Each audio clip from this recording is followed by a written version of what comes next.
It finally happened.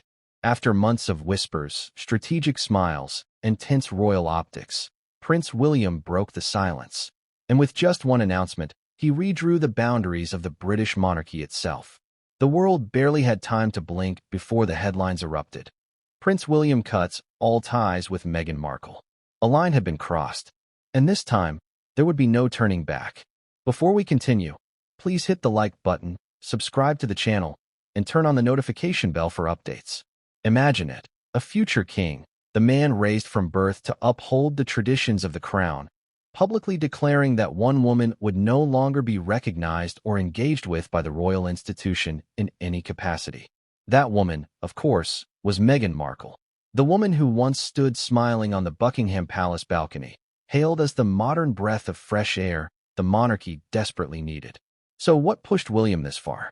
What conversation could make a man known for restraint suddenly take such a definitive, almost brutal stance? And what did he say to Harry in private before the storm hit?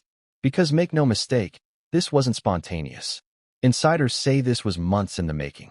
William had been quietly gathering strength, aligning support within the palace, and waiting for the moment when protecting family no longer meant shielding his brother, but preserving the crown itself. The irony is chilling.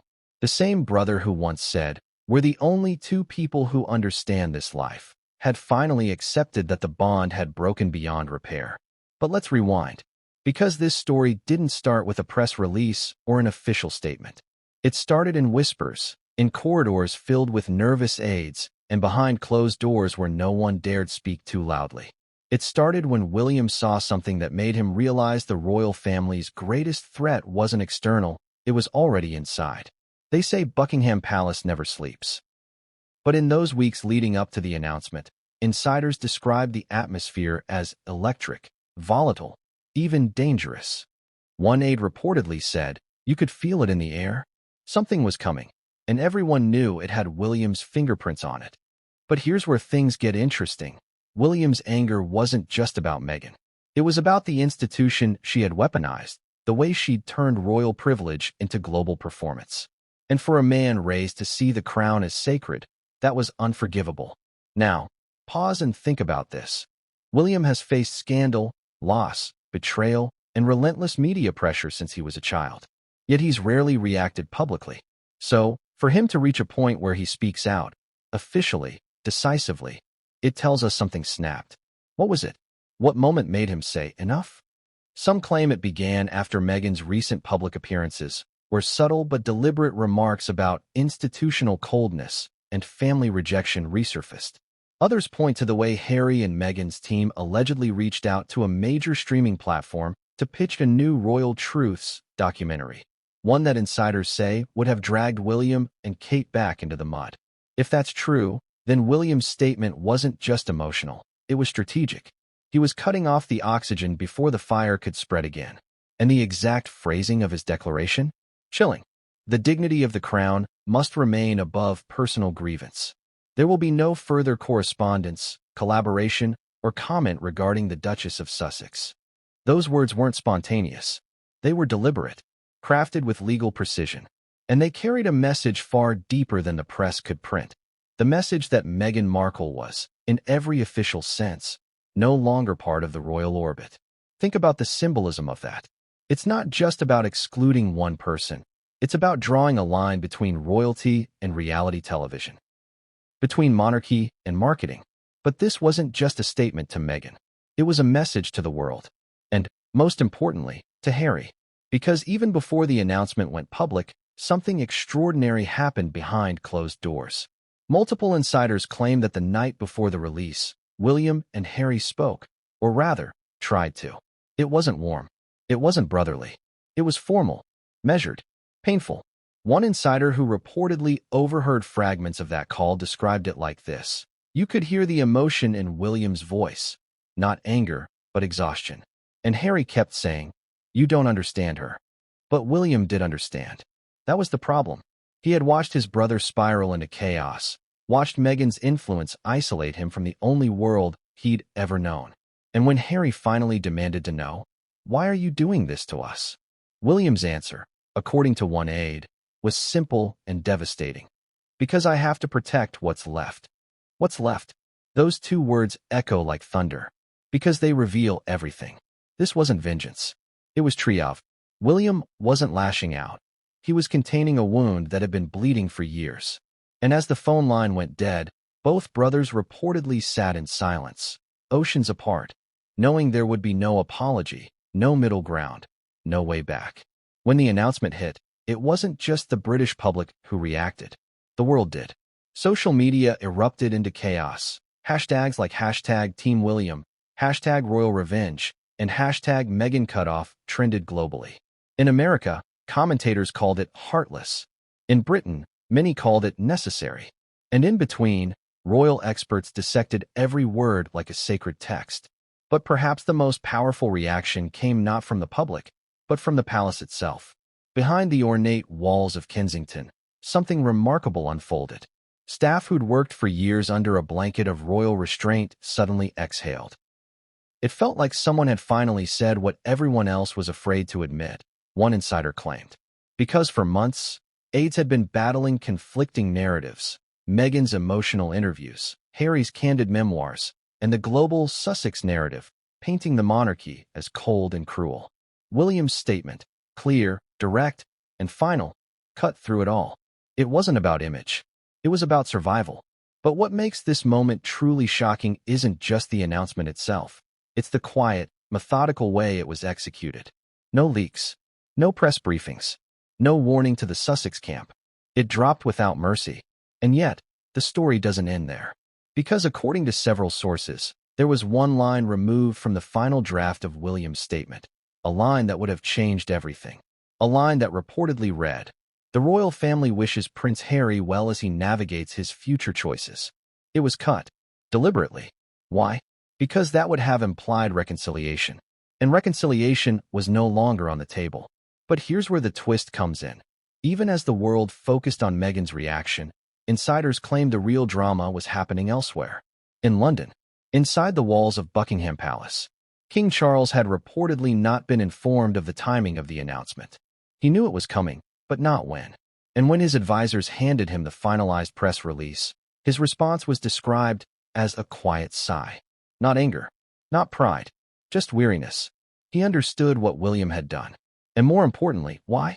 Because Charles had once faced his own impossible decision between duty and emotion, and he knew there was no winning either way. Still, William's move forced the monarchy's hand. They could no longer pretend this was a family dispute.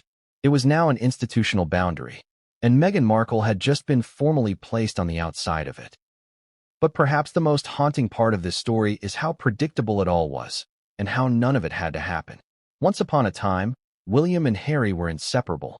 They were the image of modern royalty, the sons of Diana, the brothers who symbolized hope. And Meghan, at the beginning, fit the fairy tale perfectly. But somewhere along the way, that fairy tale curdled. The lines between love and ambition blurred. And every public appearance, every televised smile, began to feel scripted. William saw it. He felt it. And when he realized the monarchy was becoming a backdrop in someone else's production, he did what he'd been trained his entire life to do, protect the crown, even if it meant breaking his own heart. So when he finally stood before the cameras, delivering that cold, perfectly worded message about preserving the dignity of the crown, he wasn't speaking as a brother anymore. He was speaking as a king in waiting. And that's what makes this story so tragic. Because at the end of the day, this wasn't just about Meghan. It wasn't even about Harry. It was about William stepping fully into the role destiny forced upon him. The one role his mother once feared would consume him. He's no longer the boy who lost his mother. He's the man protecting her legacy by doing what she never could, drawing the line. But what if there's more? What if William's move wasn't just about Meghan at all? What if, behind closed doors, something bigger, something hidden, pushed him to act now, with this precision, this timing? Because according to one royal insider, the trigger wasn't Meghan's interviews or even the rumored Netflix deal. It was a private exchange between William and a high-ranking royal advisor, a conversation that revealed something William couldn't ignore, something about Harry.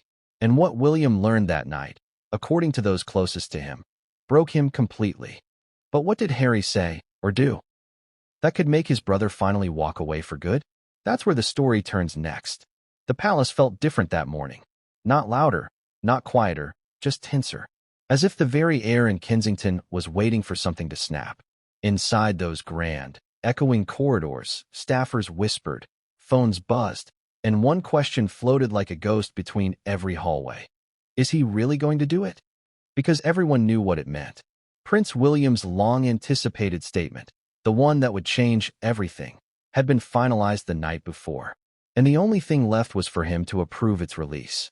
But before that moment came, there was still one day, one long, nerve-shredding day, that would reveal more about the man behind the title than any speech ever could. This was the day before the announcement, the calm before the royal storm. They say William starts his mornings in quiet, a cup of tea, a briefing, a moment alone before the public world intrudes. But that morning, even his calm ritual was fractured. Advisors shuffled nervously outside his study. Aides pretended to type while listening for any sign of a decision. One palace insider described it bluntly. Everyone knew the announcement was coming, but nobody wanted to be the one standing in the room when he said, "Send it." What makes this moment so extraordinary is that William wasn't acting out of anger.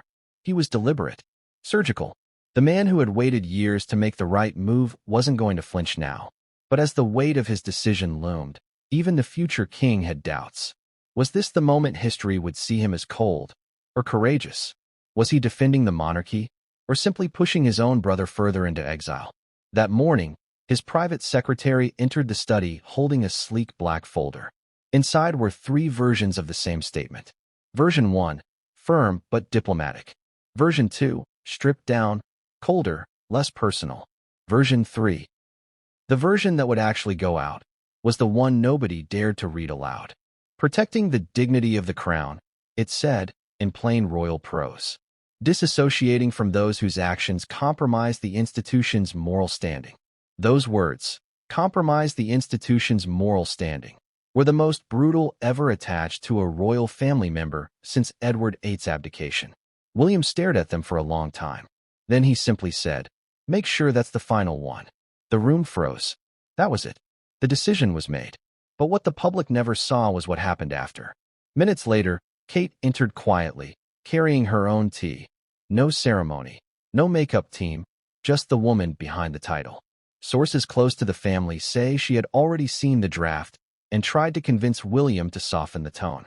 "You'll lose him forever," she had warned the night before. "Harry still thinks he can fix this." William's response? A slow shake of his head. He's already chosen. That morning, as they stood by the window overlooking the gardens, Kate reportedly placed her cup down and said softly, "Then you have to be ready for what comes after." He didn't reply. He didn't need to. Because deep down, they both knew what was coming.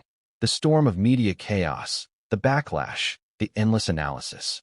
But what neither of them expected was the reaction inside the palace itself. In the West Wing, senior aides debated whether to brief the king.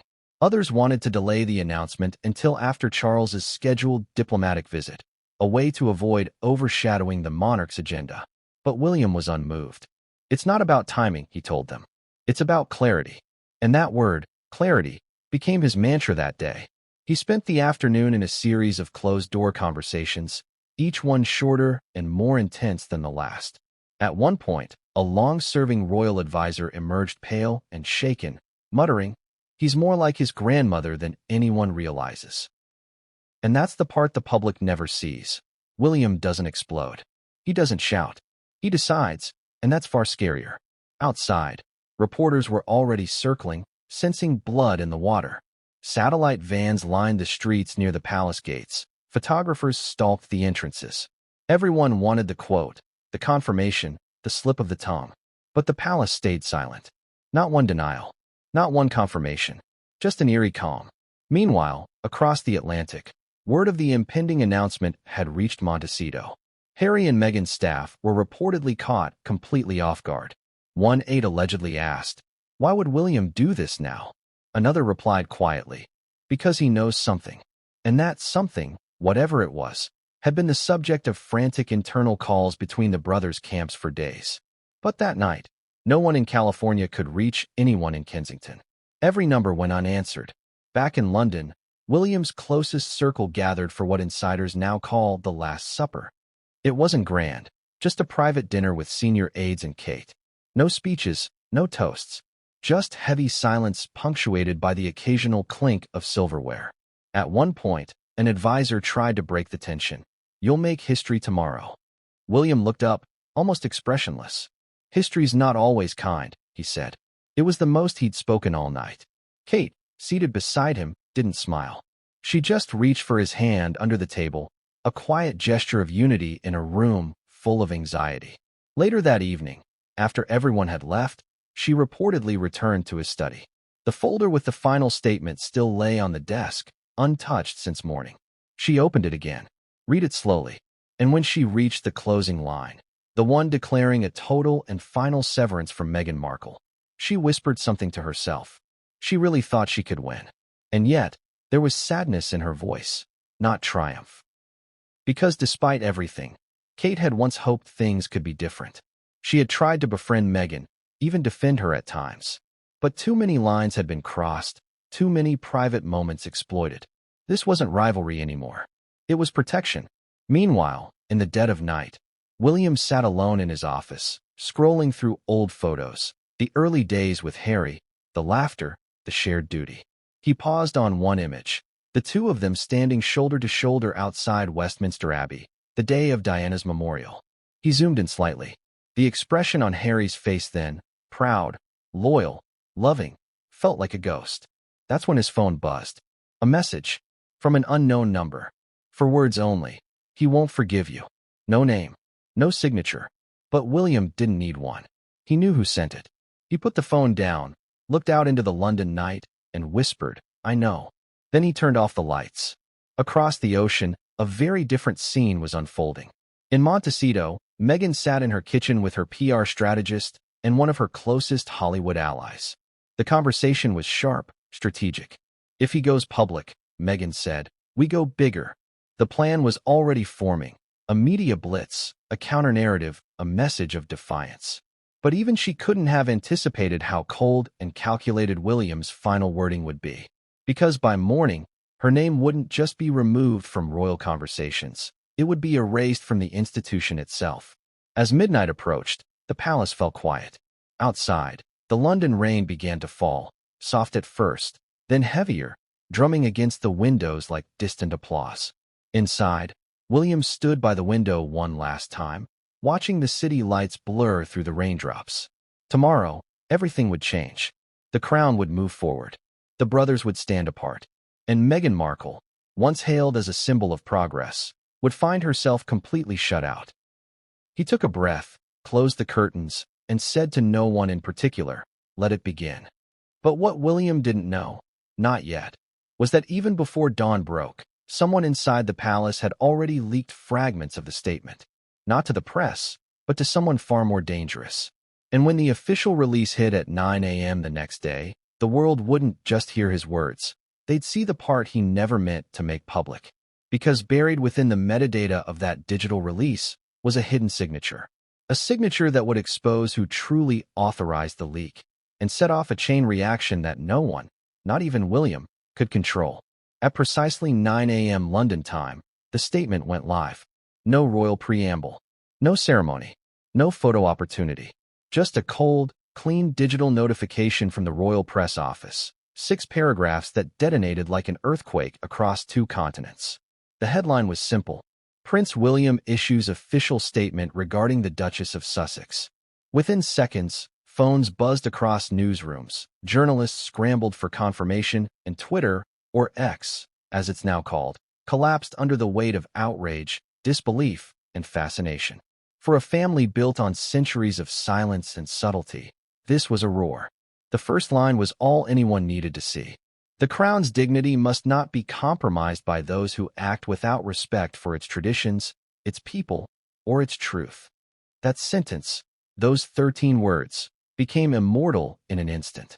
Some called it regal, others called it ruthless, but everyone called it final. The statement continued, formal and poised.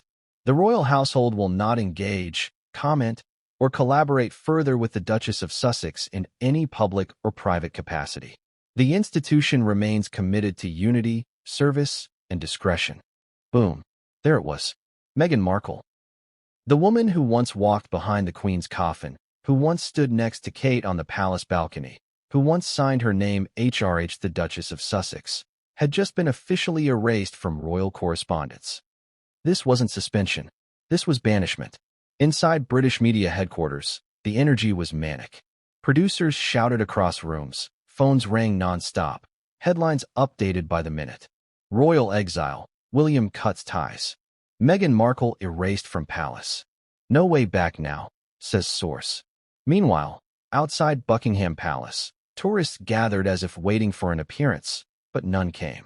No waving royals. No balcony smiles. Just the flag flapping in the wind above an institution that had just slammed its gates shut. And within minutes, the internet turned into a battlefield. Supporters of Meghan cried sexism, revenge, and institutional cruelty.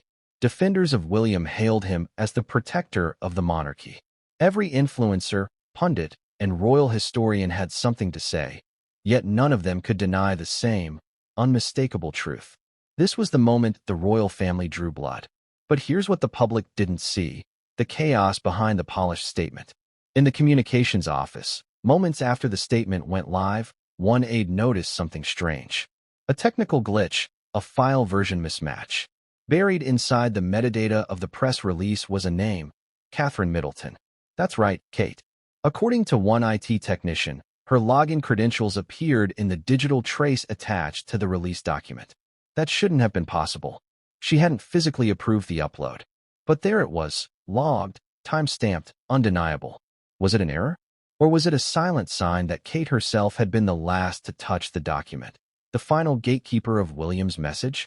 The palace never confirmed it, of course. They quietly replaced the document later that day. But for those who saw it, the implication was staggering. The decision wasn't just William's. It was theirs, a united front. Now, across the ocean in Montecito, the world looked very different. Meghan was reportedly mid-breakfast when her phone began vibrating uncontrollably. She picked it up, 3 missed calls from her PR manager, 2 from her lawyer, and 1 from Harry. The first words she reportedly uttered when she saw the headline were, "He didn't." But he did. And the next hour inside their California mansion was chaos. Phones ringing, statements being drafted, panic bouncing off the walls. According to an insider, Meghan was furious not just about the words themselves, but the timing. The announcement dropped just as her foundation, Archwell, was preparing to launch a new mental health campaign. Overnight, every headline that should have been about her project turned into her exile. Aides claimed she stormed into her study, slammed her laptop shut, and said through gritted teeth, "He's trying to destroy me." Harry, meanwhile, looked stunned, pale, quiet, almost detached. "He's doing his job," he reportedly whispered. And that, apparently, made Meghan angrier. Back in London, the effect was instant. The royal website was quietly updated. Meghan's profile page, the one once filled with charity highlights, glossy photos, and personal quotes, was suddenly gone, replaced with a single sentence. "The Duchess of Sussex is not undertaking duties on behalf of the Crown." That was it. No photos, no archives, no mention of accomplishments or history, just a sterile line marking her digital exile. The message was clear: Meghan Markle had become a ghost within the royal system she once married into. And the eerie part? The change wasn't leaked. It wasn't teased. It appeared without warning, as if history itself had been rewritten in real time. The global reaction was seismic. In the US, talk shows exploded with debate. How could William do this to his own brother's wife? One host demanded. Another called it a tactical move worthy of the Crown's scriptwriters. In the UK, sentiment was starkly different. Piers Morgan called it long overdue. The Daily Mail ran a full-page editorial titled, "The Day the Crown Drew the Line." Royal biographers called it William's transformation from prince to protector. Even political commentators weighed in, framing the announcement as a turning point in how the monarchy would handle its image moving forward. But it wasn't just commentary that changed. Public opinion polls began to shift overnight. For the first time since the infamous Oprah interview, William's favorability spiked to record highs, while Meghan's numbers dropped by nearly 20 points. The tide had turned. And yet, Amid the global spectacle, there was one question no one could answer. Why now? Because royal watchers knew something about William. He doesn't act without cause. Every public statement, every move, every silence, they're all calculated. So what had happened in the days before that made him pull the trigger at that exact moment? That's when whispers started emerging about the conversation, the last known private exchange between William and Harry before the bombshell dropped. It happened the night before. Insiders say Harry called William the moment he got wind that something was coming. The call reportedly lasted just 6 minutes. Harry pleaded. William stayed calm. When Harry asked, "Is this about her?" William replied, "It's about the crown." Those 6 words changed the course of their brotherhood forever.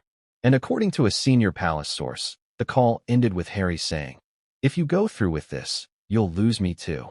To which William allegedly replied, "I already have." Silence. Line disconnected. No one said another word. When the announcement hit a few hours later, Harry was reportedly inconsolable. Meghan tried to rally him, suggesting they release their own statement, but Harry refused. "Not today," he said. "Not yet." That was the first time he'd ever refused her media instinct. And that's when insiders say Meghan realized something terrifying. She was now fighting this war alone. By noon, Buckingham Palace issued a brief, almost robotic follow-up message, confirming that the Prince of Wales' statement reflects the collective understanding of the royal family's position. Collective understanding. 2 words that said everything. The king, the queen consort, the future queen, all united behind William. It was a show of power so calculated it left even Meghan's most loyal allies stunned. And the symbolism didn't stop there. Just hours after the announcement, William and Kate appeared in public, attending a previously unannounced engagement at a children's charity in South London. No mention of the controversy.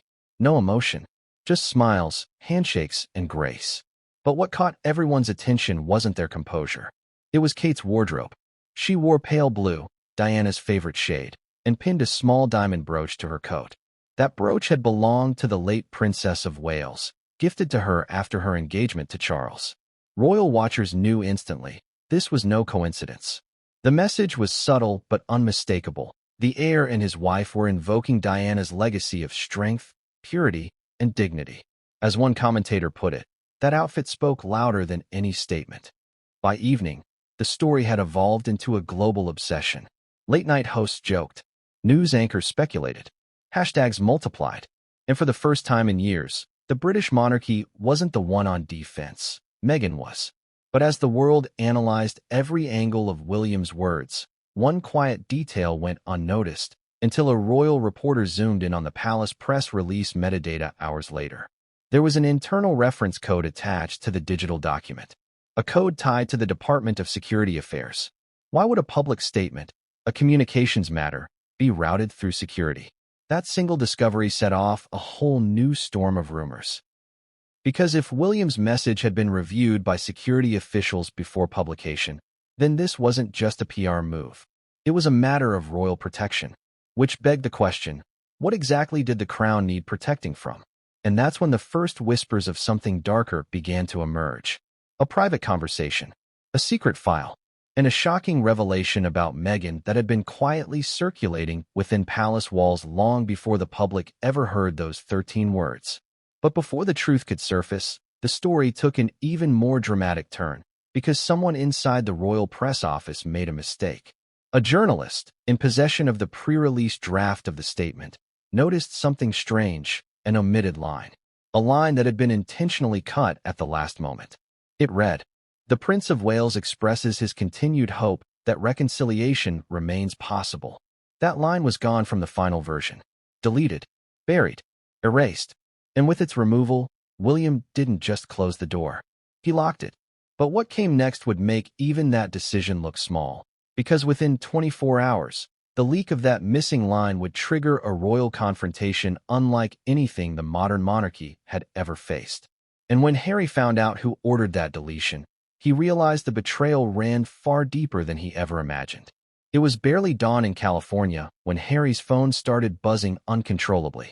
He groaned, reached for it, and blinked at the screen. 36 missed calls.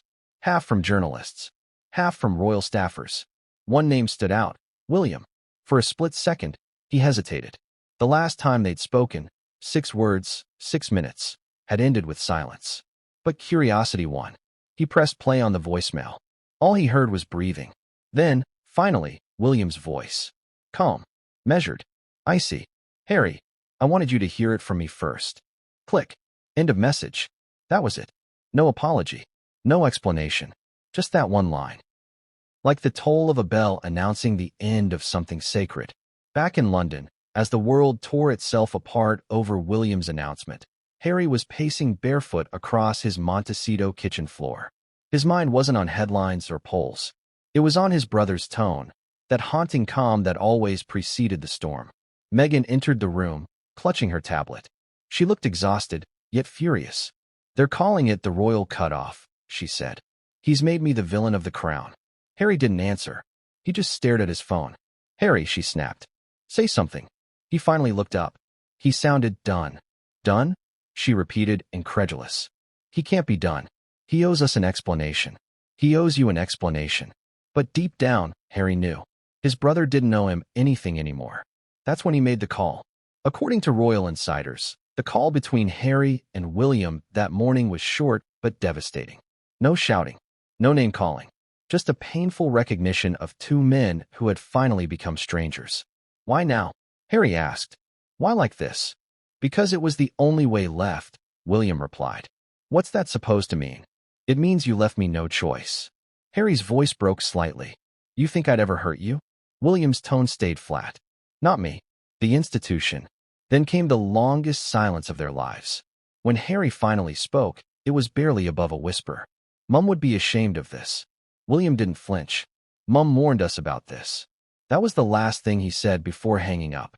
In London, inside the palace war room, a discreet chamber used for private communications and crisis management, William set his phone down, exhaled, and muttered something no one expected to hear. He's gone. A senior aide leaned in. You mean?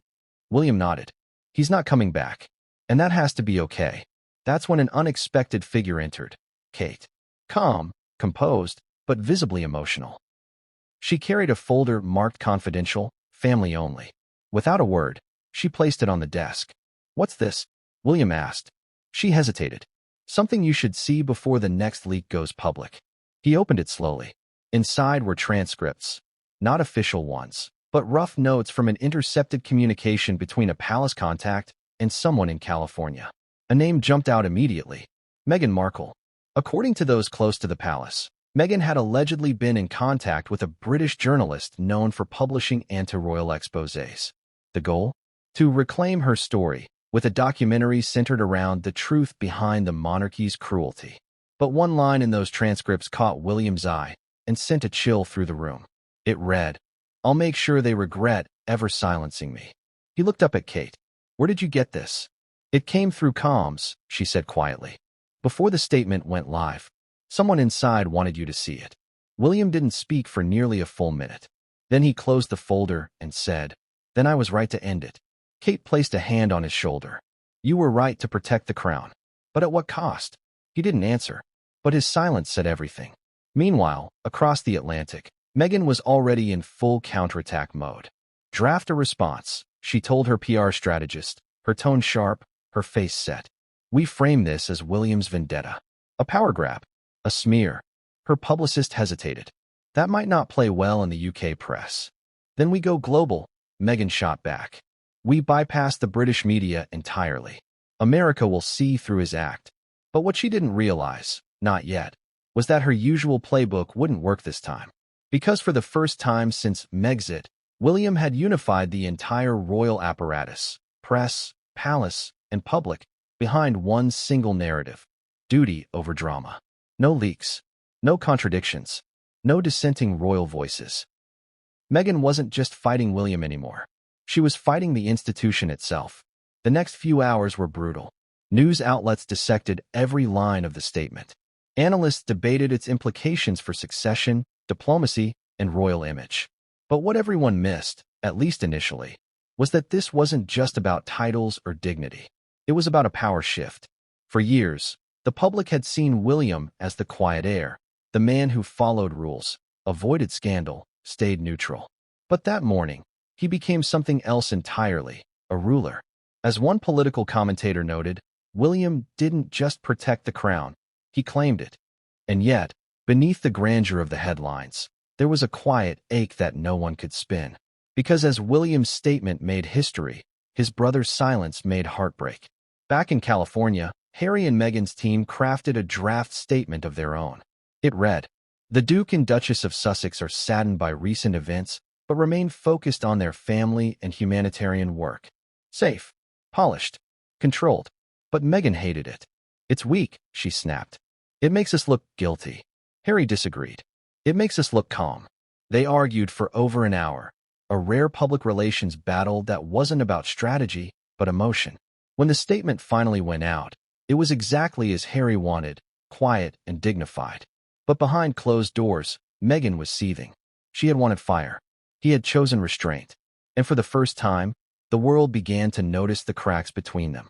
By evening, William's phone rang again, this time from Buckingham Palace. It was the king. Charles's tone was firm but weary. "You've done what you thought was right. But understand this, William, there will be consequences." "I know," William replied. "The crown is not a shield," Charles said. "It's a weight. And once you pick it up, you don't put it down." William didn't respond. He was staring at the folder Kate had given him, the one containing Meghan's alleged communication with that journalist. He finally said, "I'm ready." Charles paused. "For what?" "For what comes next." And what came next was something none of them expected. Because as the palace braced for global reaction, an anonymous insider began leaking fragments of those intercepted messages, not to tabloids, but to an international consortium of journalists. Within hours, snippets began circulating online. Meghan determined to reveal hidden truths. Royal communications under investigation. Security breach inside Buckingham Palace. Suddenly, what had started as a family feud turned into a national security issue. If those leaks were real, and if the communications had been tampered with, then the crown wasn't just dealing with scandal. It was dealing with espionage. And at the center of it all, two brothers, one statement, and a truth that could shatter the monarchy from the inside out. By midnight, William's aides were scrambling. The media was spinning out of control again, this time not about Meghan, but about the source of those transcripts. Kate, ever the calm in chaos, walked into the room and said softly, "You know what they'll say, don't you?" William looked up, eyes dark. "They'll say I went too far." "No," she replied. "They'll say you found something you shouldn't have." Outside, London slept under heavy rain. The palace lights dimmed one by one, but inside, William remained awake, staring at the official statement that had started it all. He picked up a pen, circled one phrase, "the dignity of the crown." Then, almost without realizing it, he whispered, "and the cost of it." Because protecting the crown, he was beginning to learn, wasn't just about cutting ties. It was about surviving what comes after. And what came next would not be political. It would be personal. Because the next leak, the one that would shake Buckingham Palace to its foundations, wouldn't come from a journalist or a staffer. It would come from someone inside his own family. The next morning, the sun rose over London, but the palace felt darker than ever. By now, every media outlet in the world was dissecting William's words. Talk shows, op-eds, and political analysts were asking the same question. Had the future king just declared war on his own brother's wife? But what no one realized, not yet, was that the real war wasn't being fought in headlines. It was being fought in whispers, inside rooms with locked doors, between people who had once called each other family. And that's where the story truly turns. At exactly 7:30 a.m., William arrived at his office in Kensington Palace. He was calm, composed, too composed, his aides thought. The kind of stillness that comes after a storm, not before one. On his desk sat a stack of morning briefings, overnight media coverage, public sentiment reports, an encrypted file marked confidential, internal leak inquiry. He skimmed the headlines first. William draws the line. The monarchy fights back. Meghan in shock. Then he opened the confidential file. Inside were screenshots of communications between someone in the royal press office and an unnamed recipient, leaked fragments of palace correspondence. The timestamps were damning. They showed that messages were sent hours before William's official statement was published, meaning someone inside had tipped off the media early. William's jaw tightened. Who had access to this? Only 4 people, his aide replied. You, me, Kate, and... Stop, William interrupted. He didn't want to hear the fourth name, but he already knew who it was. His brother. Meanwhile, in California, Harry sat outside his Montecito home, staring at the Pacific. His phone lay beside him, buzzing relentlessly. But this time, the calls weren't from journalists. They were from his own royal contacts, panicked and urgent. A friend finally reached him. Harry, they're investigating the leaks. You need to tell them where that email came from. Harry frowned. What email? The one Meghan forwarded. That's when his stomach sank. She forwarded it. The friend hesitated. To someone in the UK press. And they traced the headers. Harry's face went pale. You're saying? They think it came from your end, mate. And it's bad. Really bad. Back in London, palace staff were in a frenzy. Security protocols were being reset. Digital records cross-checked. Every email account tied to the Sussex network was flagged. William's private secretary stepped into the room, hesitant. There's a development. Go on, William said. The leak didn't come directly from Montecito. It came from a proxy address, routed through a PR contact, someone who's worked with Meghan before. William didn't react immediately. He just leaned back, eyes cold. Find out who helped her. By late afternoon, London's Royal Security Division, the same unit responsible for counterintelligence within Palace Communications, had quietly opened a file labeled Operation Shield. Its purpose, to determine whether Meghan Markle had access to or knowledge of sensitive royal correspondence. To the public, the drama was about family. Inside the palace, it had just escalated into a matter of national security. That evening, King Charles summoned William to Clarence House. The tone was not warm. As William entered the study, Charles looked up from a pile of papers and said, You've made your point, son. But you've also made enemies. William didn't flinch. Enemies we already had, father. They just showed themselves sooner. Charles sighed. You think this strengthens the monarchy, but it fractures it further. The press will spin this for weeks. They already are, William replied calmly. But this isn't about the press. It's about control. Control? Charles repeated. The crown isn't about control. It's about balance. And you've tipped the scales too far. Sometimes, William said softly, the scales need to break before they can hold again. For a long time, Charles said nothing. Then, quietly, and what happens when Harry never forgives you? William's reply was cold. He already hasn't. That same night, Kate met with her senior aide, Rebecca. The two women sat in the quiet of the royal apartments, the hum of rain against the windows filling the silence. Rebecca finally spoke. Do you ever wonder if it could have gone differently? Kate smiled faintly, but not happily. Every day. Do you think he regrets it? William. Kate shook her head. No, but he feels it. He always does. Then she looked toward the window, watching the lightning flicker over the London skyline. He doesn't show pain the way Harry does. But it's there. It always has been. She set her tea down and said something that her aide would later repeat to the press in confidence. People think this is about Meghan. It's not. It's about what she took from them, from both of them. Across the ocean, Meghan was already working on her counter-strategy. She'd arranged a private meeting with her legal team, her PR consultant, and a trusted friend in the entertainment industry. The goal? Reclaim the narrative before the palace did. I won't let them define me again, she declared, pacing across the room. They did it once, and I stayed quiet. Not this time. Her lawyer, a seasoned crisis manager, advised caution. If you respond emotionally, it feeds their version of events. You'll look reactive. Desperate. I'm not desperate, Meghan snapped. I'm defending myself. But even as she spoke, the world was shifting around her. By now, the palace's version had taken hold. Public sentiment in the UK had swung decisively toward William. His approval ratings hit record highs. Even American outlets began to question Meghan's timing, her tone, her truth. The tide wasn't just turning, it was sweeping her away. Meanwhile, in London, another meeting was taking place, one not listed on any royal schedule. In a dimly lit backroom of St. James's Palace, 3 senior aides gathered to review the intelligence from Operation Shield. One document, stamped, eyes only, detailed a previously unknown communication between Meghan's PR team and a prominent tabloid editor. The contents were redacted, but one phrase was clear. Story coordinated with unnamed source inside Royal Circle. When that phrase was shown to William later that night, he asked a single question: "Who's the source?" The aide hesitated. "We don't know. Yet." William stared at the folder for a moment, then said, "Find out." And as he turned to leave, his aide added, "There's something else." The leak didn't start with Meghan's office. It started weeks ago. William froze. "What do you mean?" "It originated from within our own ranks, from someone close." That sentence landed like a thunderclap. For the first time, William realized the betrayal he'd been hunting might not be across the Atlantic. It might be right next to him. And when the name finally surfaced, it would change everything, not just for him, but for the monarchy itself. Because the person who leaked the crown's secrets wasn't an enemy. It was someone William trusted completely. But before that revelation could surface, another shock arrived.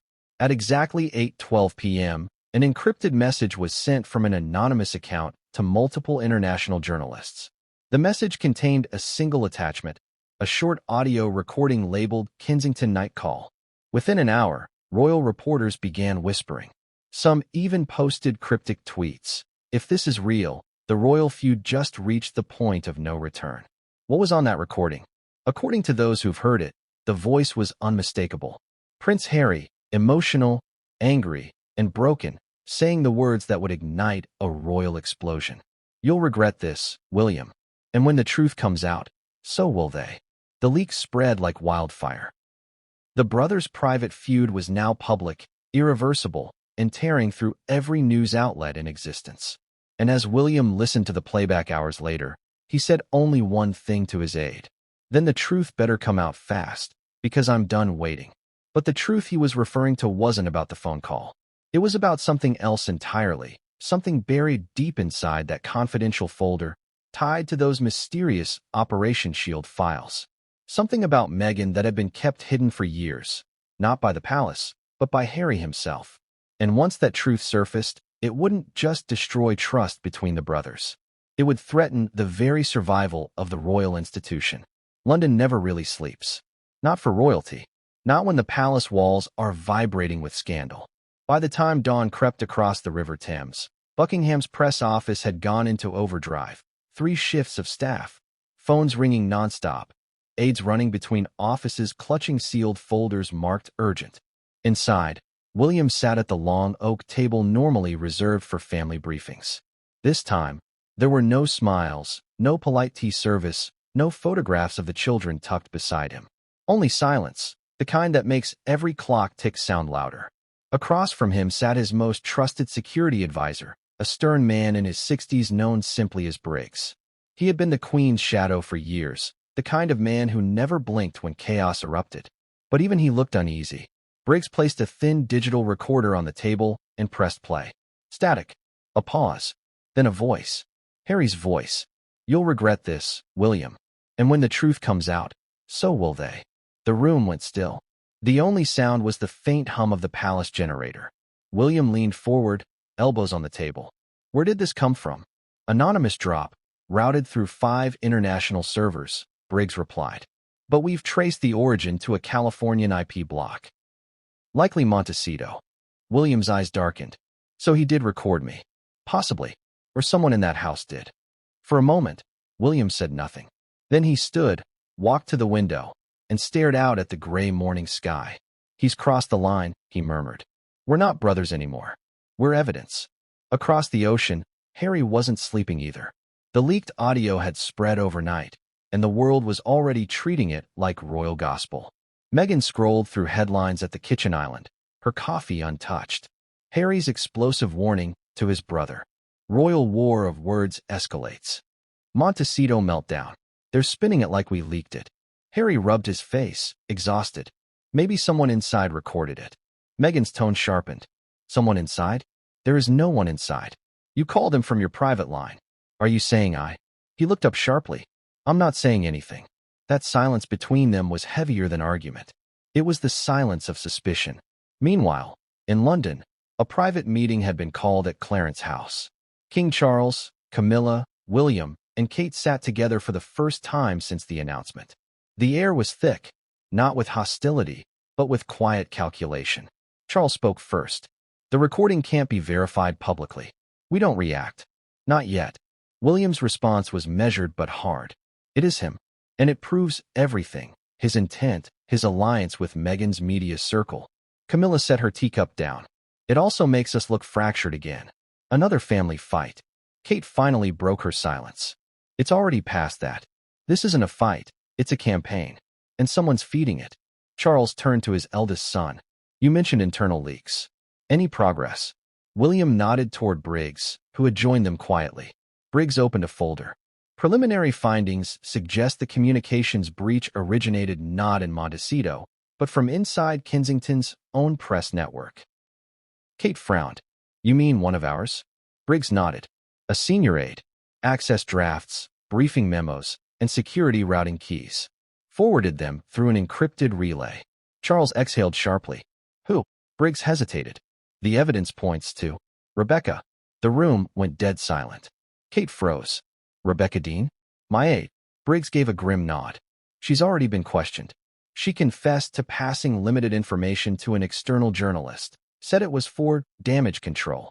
But her contact appears to link directly to the Sussex PR team.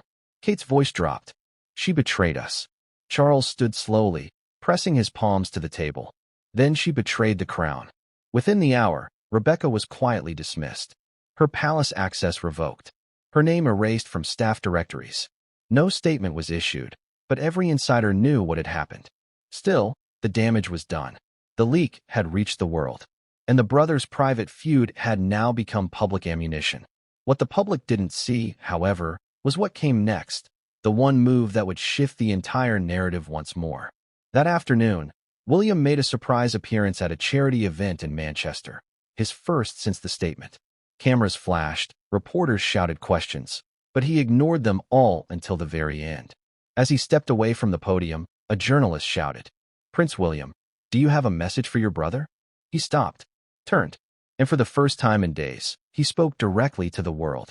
My message, he said, his voice steady, is that truth has a way of finding its way home. Always. Then he walked off, leaving reporters scrambling, microphones buzzing, social media erupting. That line, truth finds its way home, was everywhere within hours. Some called it cryptic. Others called it a threat.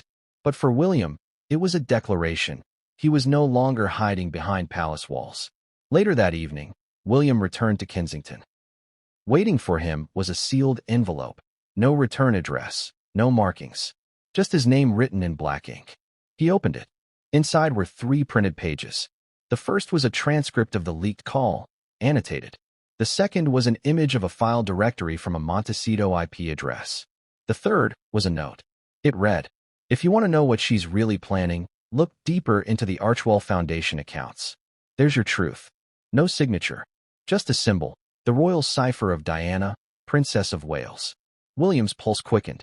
He looked up at the portrait of his mother hanging above the fireplace, her soft, knowing smile immortalized in paint, and whispered, what did you see that we still can't? By morning, Operation Shield expanded. Quietly, discreetly. Investigators were now combing through financial reports tied to Meghan and Harry's charitable ventures, following the trail hinted at in the mysterious note. And the deeper they went, the more irregularities they found. Anonymous wire transfers, overlapping donation accounts, missing signatures. Nothing confirmed, but enough to make palace auditors very nervous. Behind the scenes, whispers turned into warnings. This wasn't just a feud anymore. It was turning into a scandal. In California, Meghan sensed the shift. Her team was suddenly fielding questions from reporters asking about unverified financial activity. She furiously demanded to know the source. Her publicist hesitated. We think it's coming from London. From William's camp. Meghan's voice dropped to a dangerous calm. Then he wants war. He'll get one. But what she didn't know was that William hadn't leaked anything yet. He was waiting, watching, gathering. Because for all the headlines, for all the public drama, the real story was still buried. And when it came out, it wouldn't just damage reputations. It would redefine royal history. That night, as rain lashed against the palace windows, William stood alone once again in his study. The envelope lay open beside him. His phone buzzed, an incoming text from a blocked number.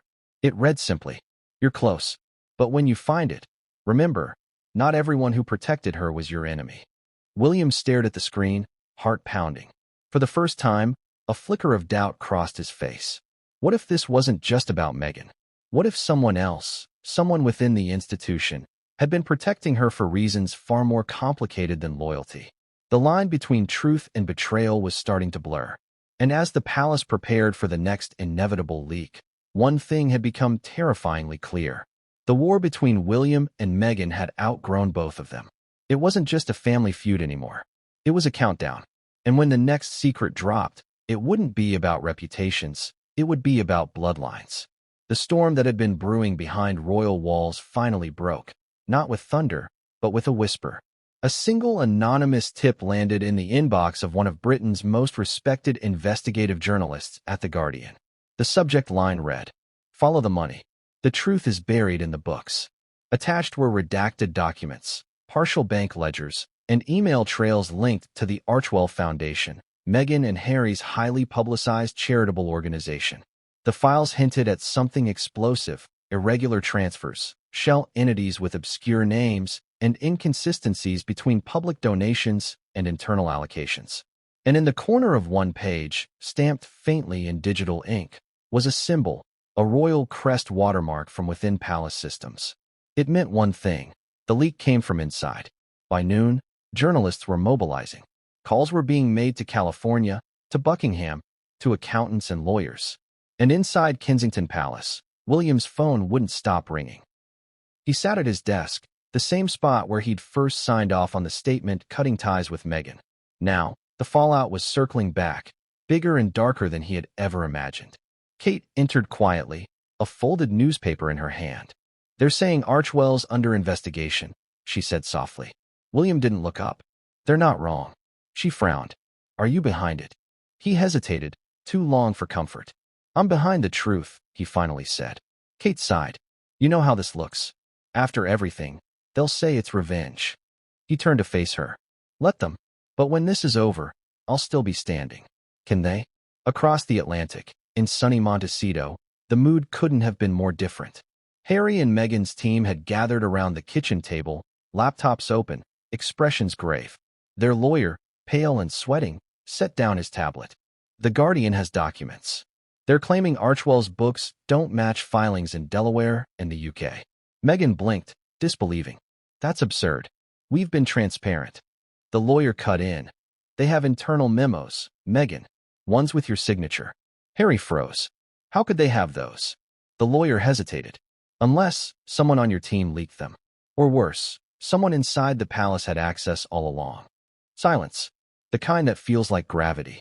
Finally, Meghan said, "This is William. It has to be. He's trying to destroy me." Harry ran a hand through his hair, torn between anger and dread. "If he's going public with this, we're done." Meghan's tone hardened. "Then we go nuclear." The next 24 hours were chaos. Royal reporters were camped outside both Buckingham Palace and Archewell's offices in Santa Barbara.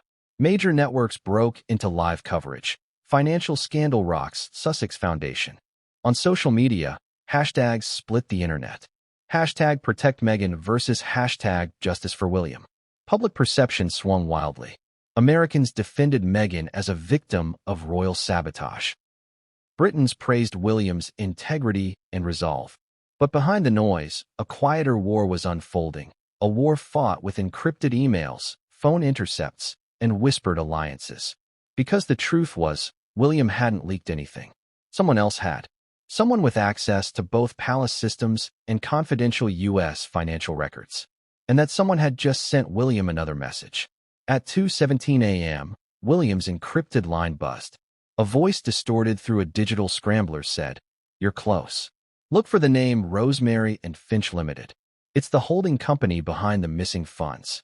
Before William could respond, the line went dead. Briggs, his security chief, rushed in moments later. "We traced the call through a VPN in Geneva. Whoever it is, they know how to stay hidden." William leaned forward. "But we have a lead." He looked down at his phone, scrolling through the partial documents from The Guardian. There it was, buried in fine print. Rosemary and Finch Limited, listed as a third-party logistics contractor for one of Archewell's projects. Only it wasn't a logistics company. It was a shell, registered to a P.O. box in Switzerland. And the signature authorizing the transaction? Prince Harry. The revelation hit William like a punch to the chest. He didn't want to believe it. Not after everything. The pain, the anger, the distance. But the paperwork didn't lie. If true, it meant Harry himself had unknowingly, or willingly, approved a transaction that could implicate him in a massive financial scandal. Kate found him still staring at the documents hours later. "You haven't slept," she said softly. "I can't," he murmured. "If this goes public, it's not just Meghan. It's him." She stepped closer. "Then stop it." He looked up sharply. "Stop it. I can't undo what's already in motion." "Yes, you can," she said firmly. "You're the heir. You control the story." He shook his head. "Not this one. Because this wasn't about PR anymore. It was about law. And once the Crown's auditors confirmed the money trail, it would trigger an official government investigation. No royal could shield another from that. Not even a brother.